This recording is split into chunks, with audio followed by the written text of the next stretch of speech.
Olá, galera ligada no Mosaico Esportivo, tudo bem? Vamos começar agora o quadro de entrevista que chamamos de Bate-Papo Modo On. E hoje meu parceiro de entrevista é o Felipe Bandeira. Tudo bem, Felipe? Tudo bem, Luan? Muito animado com esse quadro e principalmente com o nosso entrevistado, né? Isso é bom. O nosso bate-papo de hoje é com um cara que foi revelado nas divisões de base do Vitória, campeão baiano, paulista, do Brasileiro, Copa do Brasil, entre outros títulos. Atualmente é técnico das divisões de base do Vitória. Hoje a nossa conversa vai ser com o Rodrigo Chagas. Seja muito bem-vindo ao Mosaico, Rodrigo. Prazer, Luan, estar aqui com você, com o Felipe, poder trocar informações, poder falar um pouquinho da nossa história, da nossa vida, do nosso momento como treinador. É uma satisfação muito grande estar podendo estar aqui participando aí do Mosaico com vocês aí. Eu que agradeço pela oportunidade, mas, Felipe, manda logo sua pergunta. Vamos testar ele. Rodrigo, conta pra gente como é que está sendo a preparação dos atletas devido à permissão da prefeitura, né? Cara, existe uma diferença grande, por exemplo, do profissional com a base. Em que sentido? Por exemplo, hoje o profissional já voltou, já iniciou os trabalhos, né? Só que, pelo que de informação chegou até mim, muitos nem utilizam nem o vestiário, já pegam o material, já vão direto para o campo, entram no seu carro, vão para a sua casa. Se tratando de base, a base nós temos lá o nosso alojamento. A dificuldade que nós vamos ter é justamente essa. Nós não temos como trazer, por exemplo, os garotos, todos eles não moram aqui em Salvador. A maioria moram fora aqui do estado. E quando eles vêm, eles ficam na concentração. Então, eles ficam tudo junto. Então, essa é a grande dificuldade da gente tentar antecipar essa vinda dos atletas para cá. Mas a gente tem, de certa forma, acompanhado, né? Estamos passando através de Matheus Jones, um profissional do clube, tem passado diariamente os trabalhos desses atletas, a gente tem monitorado esses atletas diariamente, né, e acreditamos que, possivelmente, dentro de um mês e meio, né, essas são mais ou menos as informações que eu tenho, que nós possamos estar voltando aos treinamentos diários, mas não com o elenco todo. Essa é a realidade. Que, dentro do possível, eu acredito muito que o Sub-20 vai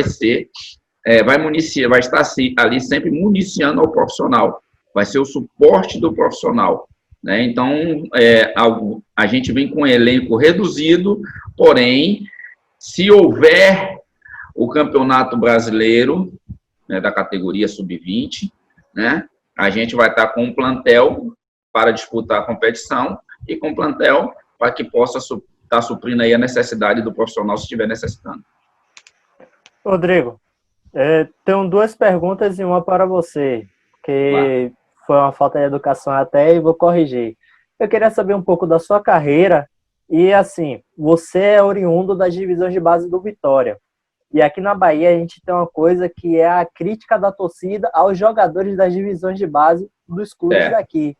Como é que você vê essa cobrança exagerada? E conte um pouco também sobre a sua carreira. Bom, eu comecei, na realidade, no Bahia. Foram 5 anos de base no Bahia. Dos 14 anos até os 19, onde eu tive a oportunidade e o prazer de subir com muitos jogadores de qualidade, como Marcelo Ramos, como Emerson, como Damaso, como Nilmar, atletas que chegaram ao profissional, a Wesley, a Cal Baiano e vários outros. E esses 5 anos, depois eu vim para o Vitória junto com aquela levada de Mota, em 92, se eu não me engano, após eu ter disputado a Taça São Paulo. Quando eu cheguei em casa, Paulo Carneiro já estava me esperando, querendo me levar, porque o Bahia tinha me liberado e não tinha me liberado, essa realidade, e eu me apresentaria no dia seguinte ao profissional do Bahia. Mas eu optei em vir para o Vitória, também por ser rubro-negro, e eu acredito que ali tenha sido a minha melhor escolha, né? Não tenho dúvida disso. E tivemos no Vitória de 92 a 95, onde que fomos bicampeões baiano, campeão do torneio da Uva, campeão do torneio Brasil-Senegal, campeão, vice-campeão brasileiro, com aquele timaço. Tive a oportunidade de retornar ao Vitória também em 99, e fazer parte também, mais uma vez, de uma ótima participação do clube, né? Ficamos em terceiro lugar mais uma vez no Campeonato Brasileiro, com excelentes jogadores, com jogadores jovens, como Vitória tem costume, né, sempre de estar se revelando, né? E eu posso me dizer que eu sou oriundo também do Vitória, que o Vitória abriu as portas para mim, não só para o Brasil, como para o mundo também. E aí tive passagens pelo Bayer Leverkusen. Nesse período entre Bayer e Vitória, fui para a seleção brasileira, pós-Copa do Mundo, né? Tive a oportunidade de jogar com Tafarel, Dunga, Ronaldo Fenômeno, e vários outros jogadores, né? Então, ali eu me senti realmente um jogador de verdade naquele momento, né? Não que eu não fosse, mas eu digo, porra, eu consegui chegar à seleção brasileira, cara. Na realidade, 95, a seleção brasileira... Foi? A seleção brasileira é o ápice para qualquer atleta, né? Então, aí fui para a Alemanha, não tinha essa globalização que se tem hoje, todos os jogos do mundo inteiro você assiste, em qualquer lugar, e terminei não indo para o Flamengo, que o Flamengo tinha me comprado, optei para a Alemanha. Se eu tivesse ido para o Flamengo, eu acredito que a minha vida em termos de seleção teria sido muito maior, mas eu não me arrependo da minha escolha pelo Bahia. Fui para um grande clube, uma cultura diferente, em que me ensinou muito, eu aprendi muito. Fiquei lá 1 ano e meio, quando de repente apareceu o Corinthians com interesse em me levar, e aí vim para o Corinthians também com um momento, uma transição meio conturbada, quando me deram um documento que era dizendo que, a pessoa passou para mim dizendo que aquele documento era o valor que meu passe estaria sendo oferecido ao Corinthians, né, que era 2,5 milhões de dólares, enquanto que, na realidade, eu estava assinando já uma transferência para o Corinthians, né? E aí eu levei 2 semanas para acertar ainda a minha situação financeira com o clube, mas vindo para o Brasil, nós acertamos isso rapidinho com o Corinthians, e fiquei 3 anos e meio, onde fui bicampeão paulista, campeão brasileiro. Saindo de lá, vim para o Cruzeiro, vim para o Vitória novamente em 99, depois Cruzeiro. Cruzeiro, fui campeão da Copa do Brasil, né, com um elenco também maravilhoso, com Oséias, Marcelo Ramos, Sérgio Manuel, com Jackson, com grandes atletas, grandes jogadores. E dali, do Cruzeiro, eu fui para a Ponte Preta, não, para o Sport. Ali, na realidade, eu comecei a ter algumas lesões que eu não tinha antes. E aí fui emprestado para o Sport, me recuperei, mas machuquei de novo, voltei para o Cruzeiro, do Cruzeiro fui emprestado para a Ponte Preta. Na Ponte Preta, fiquei pouco tempo, da Ponte Preta fui para o Paysandu, onde que a gente fez até hoje a melhor campanha de todos os tempos, não só na Libertadores, mas também no Campeonato Brasileiro. Tinha um time muito bom também no Paysandu. Depois foi para o CRB, União São João. E aí eu sofri um acidente aqui na linha verde, onde eu tive uma lesão na cervical. E graças a Deus, em primeiro lugar, estou vivo aqui para a gente estar batendo esse papo, né? E Deus pôde me dar a oportunidade de estar tendo continuidade em minha vida e no futebol hoje como treinador. E a pressão dos torcedores com atletas, tanto nas divisões de base do Bahia como do Vitória? Pronto, vamos lá. Acho que é muito pertinente isso. Eu participei agora à tarde de uma live, né, de alguns profissionais que estavam aí e abordaram alguns assuntos. Um dos assuntos que abordaram foram esses, não dessa forma, de outra maneira, mas eu acho que cabe. A gente estava falando de trabalho de base, que muitos atletas, às vezes, não chegam com todas as técnicas muito bem aprimoradas, vamos dizer assim. Vamos dizer assim, que tem alguns jogadores que sobem para o profissional, tem algum defeito, como um tempo de bola no cabeceio, um passe, uma qualidade técnica, um domínio, e isso tudo, quando você chega no profissional, o treinador que está lá, ele não tem a paciência, porque ele quer um cara que ele venha para resolver. Então, se o atleta, quando sobe para o profissional, ele não resolve, o treinador não tem paciência, diz, não, eu quero outro. Na base é diferente. Eu trabalhando na base hoje com meus atletas, eu tento ao máximo tentar identificar quais são os defeitos desse atleta, né? Seja, como eu falei, no cabeceio, seja no domínio, seja o cruzamento, seja na finalização, para que a gente possa trabalhar o máximo esse atleta, certo? O máximo possível, e para quando ele chegar no profissional, ele tenha um mínimo de erro, certo? Possível no profissional. E se a gente conseguir identificar isso cedo, até lá no mirim, infantil, juvenil, esses atletas, quando chegarem ao profissional, vão estar completos, certo? E uma coisa também que nós temos que trabalhar muito, né, é a parte psicológica, né? É o garoto saber que ele está subindo ali, ele está subindo para resolver. E que a cobrança na base, que é quase nenhuma, vai ser diferente da do profissional. E quando você fala em relação a isso, não só a Bahia, a Vitória, a Flamengo e a todos os outros clubes, é que esses atletas têm que subir preparados para esses momentos. Eles têm que sentir, por exemplo, eu quando subi, ali era a minha vida, eu tinha que agarrar aquela oportunidade. Eu costumo dizer para eles que aquela é a oportunidade da vida deles e que eles não podem deixar passar. Então, esses atletas, na realidade, para muitos, né, eles assumem a responsabilidade muito cedo. Você me fez uma pergunta, mas eu estou indo por vias para chegar lá. Esses garotos chegam com 13 anos, 12 anos, em um clube, eles já têm uma responsabilidade dobrada, não só em relação à família, em relação a ele, porque muitos deles não têm uma condição financeira boa, e já se tem a obrigação de mandar dinheiro para casa cedo, com 13 anos, 14 anos, 15 anos. Eles já têm esse acúmulo de responsabilidade nas costas. Então, ali já é, na realidade, também uma preparação para a vida. Então, nós, treinadores profissionais, né, treinadores de base, nós temos a responsabilidade, além da função técnica, tática, psicológica, é fazer com que eles entendam que esses momentos importantes na vida deles, eles têm que agarrar. E eles têm que se prepararem para esse tipo de momento.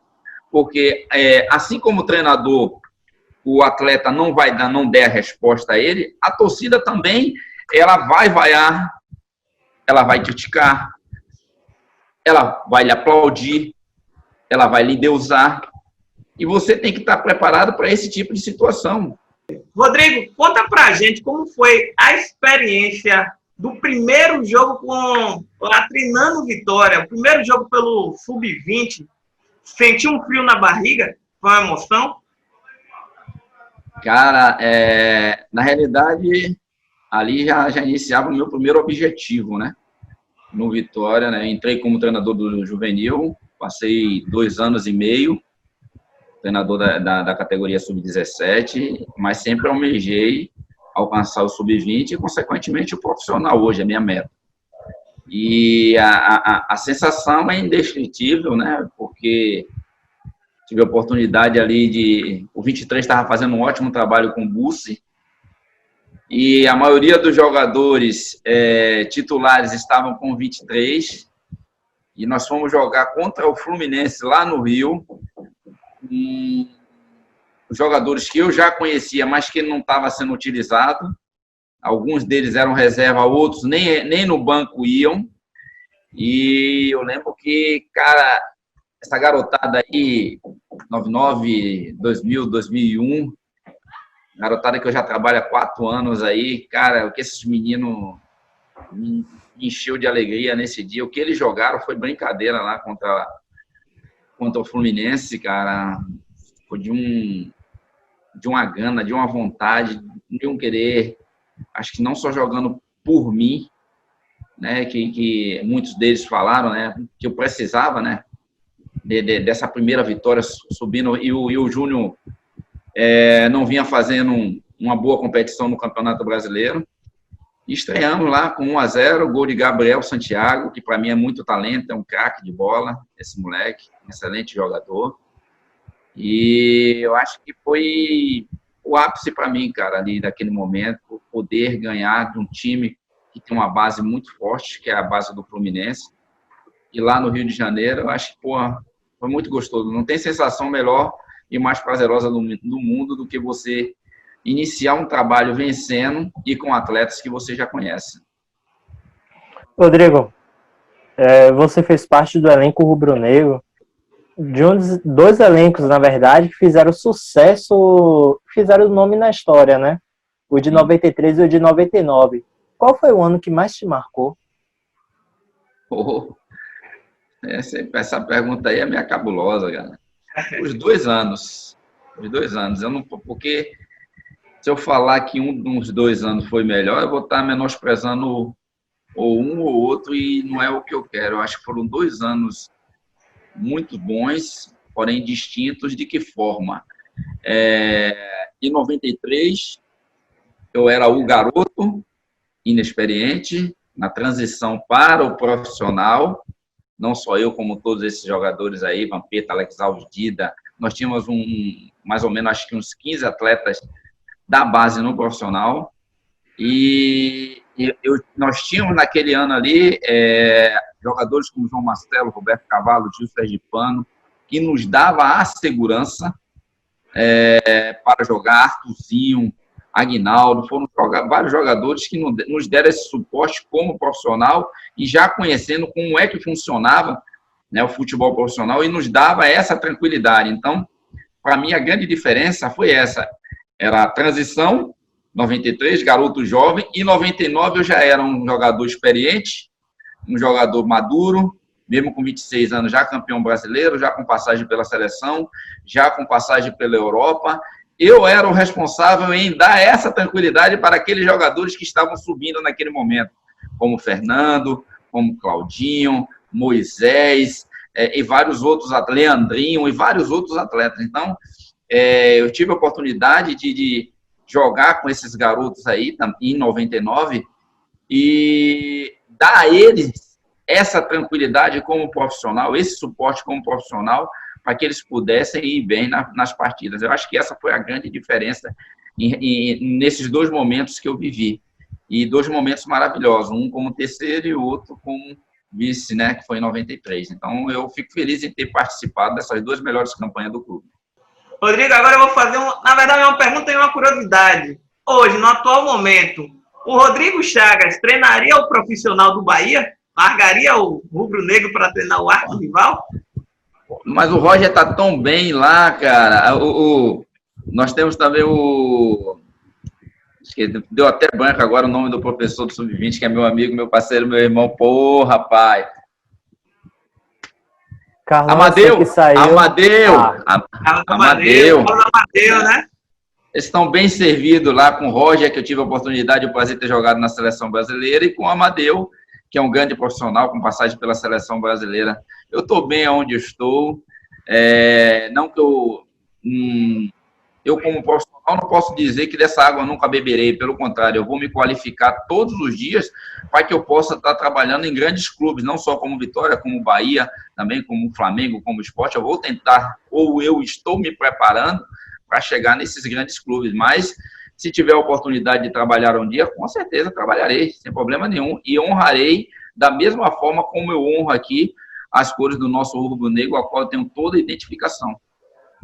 Rodrigo, diga uma coisa. Tem algum jogador do Sub-20 que você já botaria no profissional? Não precisa citar nomes, até porque pode complicar seu trabalho. Mas você já vê algum jogador pronto para assumir essa titularidade ou ser substituto de algum jogador? Como eu te falei, futebol não escolhe hora e não escolhe momento. O atleta tem que estar preparado. Mas eu vou te falar o nome de alguns atletas que hoje já estão incorporados ao profissional. Posso até esquecer de alguns aqui, me perdoe os garotos. Mas nós temos o Yuri, goleiro. Né? Yuri, goleiro, que é jogador de seleção brasileira, está no profissional hoje. Nós temos o Ellison, né, que é lateral direito. Nós temos o Carlos, zagueiro. Nós temos o John, zagueiro também. Nós temos o Michael Douglas, né, volante. Nós temos aí, são atletas que estavam comigo e que subiram, né? Nós temos o Matheus Tenório, que trabalhou comigo, também está lá.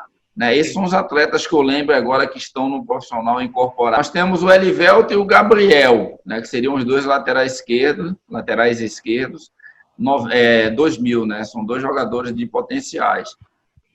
Muito grande para o Esporte Clube Vitória. Sim. E temos muito mais. Como eu falei, temos o Gabriel Santiago, temos o Eduardo Albuquerque, que está no profissional, se apresentou. Esse também é um jogador muito talentoso, né? Fez uma Taça São Paulo maravilhosa, não passou nem pelo 23, já foi direto para o profissional. Então, não duvide não se muitos atletas desses aí já tiverem aparecendo ou jogando, né, pelo profissional. Como você falou hoje aí, nós temos, vai estar à frente aí, não sei se vai fazer a pergunta, mas já estou adiantando, né? O Bruno Pivetti está assumindo o profissional, né? E conhece esses atletas, né?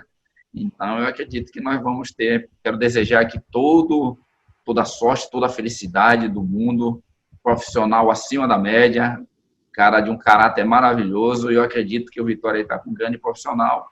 Perdemos um grande homem, uma grande pessoa aí, que é o Genil, um profissional que eu gosto de graça, mas não sei quais foram o motivo, também não quero nem saber, mas acredito que nós estávamos municiados aí de dois grandes profissionais, de duas grandes pessoas, que eu tenho muito carinho aí, respeito aí no cenário nacional aí, e espero que tudo possa correr bem aí, que os resultados possam vir aí e ajudar o nosso clube a retornar à primeira divisão aí através do Bruno Privetti aí, que é um excelente profissional.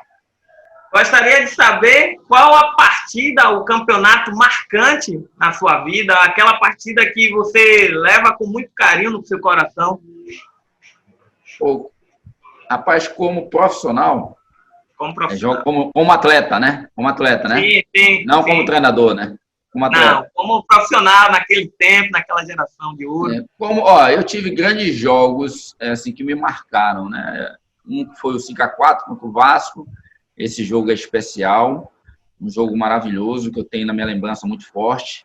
Eu tenho também um Bavi de 1-0 com menos 2 jogadores desde o início do primeiro tempo, desde os 15 a 17 minutos. Nós perdemos o Dourado, eu não estou me lembrando quem foi o outro jogador expulso. Foram 2 jogadores expulsos e nós ganhamos de 1-0 com um gol de Arthurzinho com 1,5 m, né, de cabeça, né? Esse é um jogo que eu tenho assim também muito forte na minha lembrança, na minha memória. Eu tenho um jogo também pelo Corinthians, Atlético Paranaense e Corinthians, onde que nós ganhamos de 6-2 do Atlético Paranaense lá no Paraná. E esse também foi um jogo marcante. Tem o jogo do Paysandu contra o Boca Juniors lá na La Bombonera, onde que nós ganhamos de 1-0. Né, são jogos assim que me marcaram muito, né, foram muito especiais. E tem um jogo também, posso esquecer da Alemanha, cara, contra o Hertha Berlim, contra o 1800, Arte 1860, se eu não me engano é assim que fala, se eu não me recordando agora, ganhamos de 1-0 deles, né, em Munique, com um gol meu de fora da área, né, de longe, deu um chute, um golaço. Esse jogo é marcado por esse lindo gol que eu fiz. Pena que eu não é nesse tempo de hoje que a gente pode recuperar os gols. Já tentei achar esse gol aí, mas eu não acho não. Mas esse é um jogo que tem na minha memória.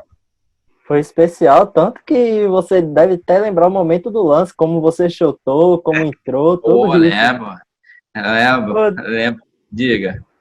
Deixa eu fazer uma pergunta. Você é técnico das divisões de base e o nosso futebol ficou muito engessado no 4-3-3. Ou então aquele 4, se eu não me engano, 4-5-1, que os dois meias, na hora que o time está avançando, que o time avança, o ataque... 4-2-1-3.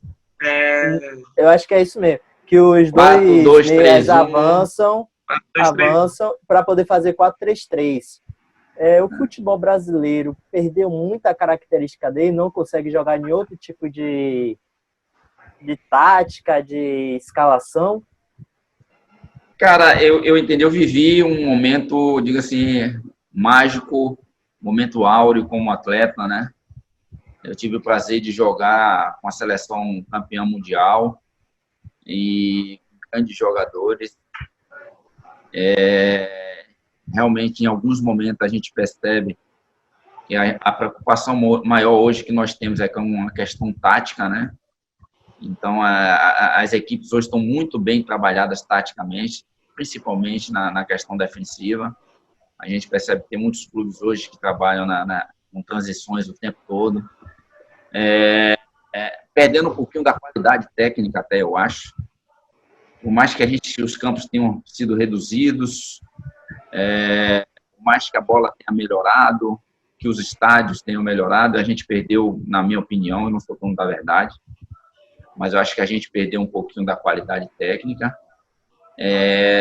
mas acredito que a gente tem que acompanhar a evolução do que está acontecendo no futebol, e a gente tenta acompanhar isso no dia a dia. A gente tenta, por exemplo, eu peço para os meus atletas de beirada, eu vou fazer uma comparação, uma analogia outro dia que eu no meu período, um dos principais jogadores, ou a válvula de escape, né, digamos assim, eram os laterais. Os laterais tinham que ser atacantes. Laterais tinham que bater e voltar. A gente não tinha um homem de beirada. A gente jogava, na realidade, no 4-4-2, no quadrado ou no losango. Né, era a forma que nós jogávamos, com meia fazendo infiltração pelas beiradas ou por dentro. E hoje nós temos os dois atacantes de beirada, né, que na realidade fazem esse trabalho que o lateral fazia, né? Esse trabalho de ir no fundo, de criar os espaços. Não vem, na realidade, alguns treinadores, por exemplo, que eu já observei, utilizam esse homem de beirada para vir até o final marcando, acompanhando, formando até uma linha de 5 defensiva lá atrás, acompanhando. Outros não utilizam. Mas, enfim, eu acho que uma das grandes mudanças que nós tivemos, que eu percebo, é em relação aos volantes. Eu costumo dizer, conversando com meus amigos, que os volantes brucutus, ele jogava aqueles volantes marcador, tá? Hoje, se a gente tiver jogadores marcadores e não tiverem volantes que saibam jogar, que sair de situações, a gente perde muito. A gente tem que ter volantes criativos hoje. O Vitória, pelo menos hoje, tem esse modelo de jogo. Em cima disso que nós vamos trabalhar. Jogadores construtores, volantes que saibam jogar, não só volantes que saibam marcar. Se a gente tiver um volante que saiba marcar e que também saiba construir, melhor. Beleza, a gente vai ter volantes com qualidade ou para poder sair jogando. Mas aquele jogador, pelo menos é o que eu percebo hoje no futebol mundial, é que jogadores que só marcam, os espaços estão diminuindo. Aí você vê, olha, no Real Madrid, você vê o Casemiro, você vê o Modric, você vê os caras acima da média jogando, você vê o Gustavo. O Toni Kroos também faz toda a Toni Kroos, né? Então você vê o Paulinho, volante aqui no Brasil, o Paulinho, uma facilidade incrível de sair jogando por dentro. Né? Você vê o Diego, que era meia, fazendo esse papel de volante no Flamengo, quando vem para jogar, o Arrascaeta, você vê o Flamengo jogando. Então, não são volantes somente que marcam, não. No caso do Diego é meia, mas ele consegue fazer ali um papel de volante ali na construção, tranquilo. Então, eu percebo que hoje a grande mudança no futebol também é em cima dos volantes, né? Das características do volante. Mas a gente tenta ao máximo, eu tento fazer de seguinte forma: eu venho para o novo, mas jamais esquecendo do velho, jamais esquecendo do antigo, daquilo que eu aprendi. Então eu tento colocar em prática muitas das coisas que eu aprendi nos dias de hoje. Laterais, mesmo assim, continuando chegando na linha de fundo, cruzando com qualidade, um passe com qualidade, é aquele meia que saiba fazer uma infiltração, que seja condutor de bola, que quebre a linha, tá entendendo? Que busque os espaços. Então, eu acho que a gente tenta ao máximo, muitas das vezes, por exemplo, a grande diferença, o Campeonato Brasileiro para a gente é bom. Por quê? Porque eu jamais vou me negar a jogar, eu gosto de jogar. Então, a gente procura fazer sempre uma pressão alta, uma marcação alta, dependendo da equipe. Então, no brasileiro, quando a gente pega os clubes mais cascudos, a gente sente essa dificuldade. Então, para a gente é bom, né? Para analisar os nossos trabalhos, os nossos conceitos, né? Para a gente realmente ver os atletas que nós temos em mãos, né? Se eles têm condições realmente de chegar ao profissional, né? Mas eu acho que a evolução do futebol, a gente tem que estar andando junto, entendendo todos os seus conceitos que existem hoje, toda a sua metodologia, mas não esquecendo aquilo que a gente aprendeu como atleta de futebol e colocando em prática e fazendo com que os atletas possam entender e assimilar aquilo no dia a dia. Rodrigo, eu quero te agradecer pela oportunidade. É uma honra estar falando com a pessoa que levou o nome do futebol baiano, mesmo sendo carioca, para a Alemanha, para São Paulo. Caribá. Carioca baiano. Caribá. Pronto. É tipo a Cláudia Leite da vida também. Mas eu quero agradecer realmente a oportunidade, por você muito ocupado, um técnico de divisão de base, que tem muitas coisas importantes para estar fazendo nesse momento, e disponibilizar um pouquinho do seu tempo para conversar com a gente, duas pessoas que estão começando no jornalismo, é de extrema importância, e eu só tenho a desejar muito sucesso na sua carreira, que você possa assumir o time do Vitória, o principal, e dar muita alegria a essa torcida que precisa de alegria nesse exato momento, né?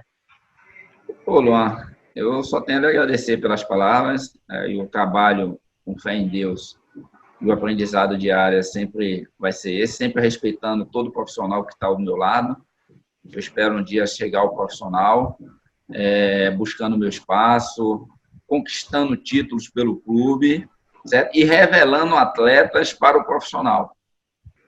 Se a gente conseguir revelar grandes atletas e vencedores, e sendo vencedores, melhor ainda. Mas se a gente conseguir revelar grandes atletas para o clube, e que o clube amanhã ou depois possa colocar esses atletas no cenário nacional e mundial, isso para mim já é uma tarefa cumprida aí, né? Então, mas eu almejo, não tenho dúvida, eu busco a alta performance como treinador profissional, e eu peço a Deus para que esse momento, quando chega, eu esteja preparado, e espero um dia poder estar representando mais do que nunca o Vitória no profissional, mas hoje também me sinto muito feliz de estar à frente do Sub-20 do Vitória, com uma garotada maravilhosa, uma garotada promissora e com grandes profissionais trabalhando ao meu lado, como o Júlio, como o Paulo Mussi, que é meu treinador de goleiro e também meu auxiliar.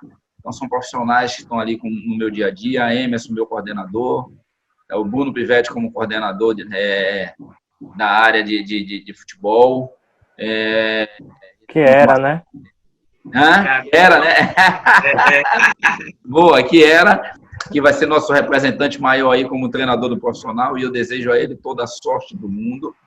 Todos nós. Espero que as coisas possam continuar dando certo, que eu continue mais do que nunca buscando não só o aprendizado dentro, mas como fora também de campo, para que a gente possa chegar o quanto antes no profissional e ter, mais do que nunca, ter uma oportunidade, e que eu possa aproveitar essa oportunidade da melhor maneira possível. Valeu. Nós, no Mosaico Esportivo, estamos alegres em ter você conosco, né? Uma entrevista muito bacana, muito esclarecedora. E para o nosso torcedor, né? Um torcedor amante do futebol, que conhecendo, né, um pouco mais sobre o Rodrigo Chagas. Muito honrado em estar participando também aqui dessa entrevista. Muito bacana. Muito obrigado mesmo. Ô, Felipe, muito obrigado também a você. Agradeço aí pelas palavras. Foi um prazer enorme estar falando com vocês aqui um pouco do nosso trabalho. Fugiu até um pouco, na realidade, das últimas lives que eu tenho feito, porque é só falando sobre a minha vida como atleta de futebol, e eu acho que focou também aqui bem na minha área como treinador hoje, que é o que eu quero falar especificamente. Então, gostei muito também por causa disso. Então, cara, obrigado também pela oportunidade. Estamos aí. Amanhã ou depois aí, quem sabe a gente está repetindo aí, podendo falar melhor aí, agora, se Deus quiser, com conquista de títulos pelo Sub-20, né, que é em cima dele. Assim que acabar essa pandemia aí, com fé em Deus aí, que tudo volte ao normal, e desejo também para todas as famílias, para todas as pessoas, que isso possa passar o quanto antes, e que a gente possa voltar ao nosso convívio normal, todo mundo trabalhando, todo mundo com suas famílias, todo mundo buscando o melhor para as suas vidas. Obrigado, meu velho. Um beijo aí no coração. Tranquilo. E, galera, estaremos trazendo outras entrevistas e outros bate-papos. Fiquem ligados nas nossas redes sociais e principalmente no nosso site, mosaicoesportivo.com. Lá falamos não só de futebol, mas de todo o esporte baiano. Muito obrigado. Tamo junto.